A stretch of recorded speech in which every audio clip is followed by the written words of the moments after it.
Action News, live at 11, continues. It is once again time for Contact 13 to induct a new member into the HOA Hall of Shame. But this one comes with a twist. It's the management company, not the board, joining the Hall of Shame ranks. Chief Investigator Darcy Spears has the story of 2 homeowners, 1 car, and a case of mistaken identity. The house facing Kayla Schofield's is littered with yellowing phone books and peeling foreclosure notices. And while the weeds grow tall and the place slips into disrepair, the HOA still frets over the occasional car that's parked in front of it. We had gotten a notice about parking our car there before, and we moved our car right away. And then all of a sudden we got a notice for a blue Ford ZX2. The only problem? We don't own a blue Ford ZX2, and I called them and let them know that that wasn't our car, and they said that they had determined it was my car. The car was parked across the street here in the driveway of this home that's been abandoned for years. So how did the HOA determine that the car belonged to Kayla? They said that my property was under surveillance. My own HOA was surveilling me, and that they witnessed somebody walking from a car, the blue X Ford, into my house. The car has Pennsylvania license plates, but Kayla is a Las Vegas native. Born and raised.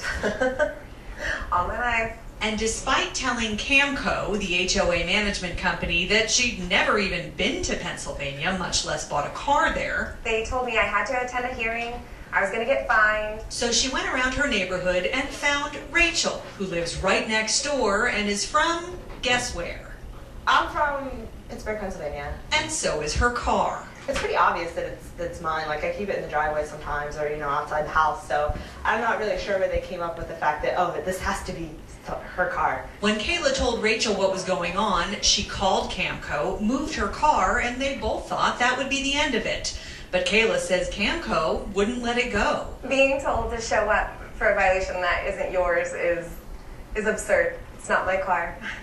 So she emailed Contact 13. When we called Camco, they told us they take direction from the HOA board, so we went straight to the board president. I've left you a couple of messages and you haven't returned my calls. I'd really like to know why you guys are holding one homeowner responsible for another homeowner's violation. She refused to open the door, but agreed to talk to us through her privacy screen. Who would be doing surveillance in this neighborhood? We don't do surveillance. The only people that do surveillance, or I wouldn't even call it surveillance, the only people that bought the property is the management company. According to their website, Camco Nevada manages 188 homeowner associations, including Centennial Park. The president here says violations are only brought to the board's attention at meetings. We haven't had a board meeting, in 2 months, so. Well, perhaps this is an opportunity to talk with your management company and make sure they're running things the way you want them to be run. Absolutely. She says the whole thing should have been a done deal after Rachel came forward. It definitely seems like it got blown out of proportion. I would appreciate allowing us to try to address it before we end up on the Hall of Shame. My God. I see that. You don't want to be on the HOA Hall of Shame? Absolutely no. Absolutely not. No. Well, you might have Camco to thank for that. Kayla believes they all belong in the Hall of Shame. No one should make you feel violated in your own home. We're happy to report that after Contact 13 got involved, Camco put Kayla's violation on hold. They refused to go on camera, but Kayla tells me as of late Monday, they called her to apologize, told her she no longer had to attend a hearing, and dropped the violation. Darcy Spears, Channel 13, Action News. Nice to see a happy resolution on this one, and we rarely get through a week here at Action News without hearing from someone who's having a problem with their HOA.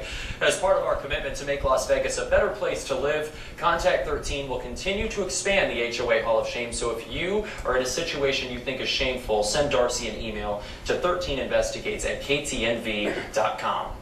Well, something unusual occurred in the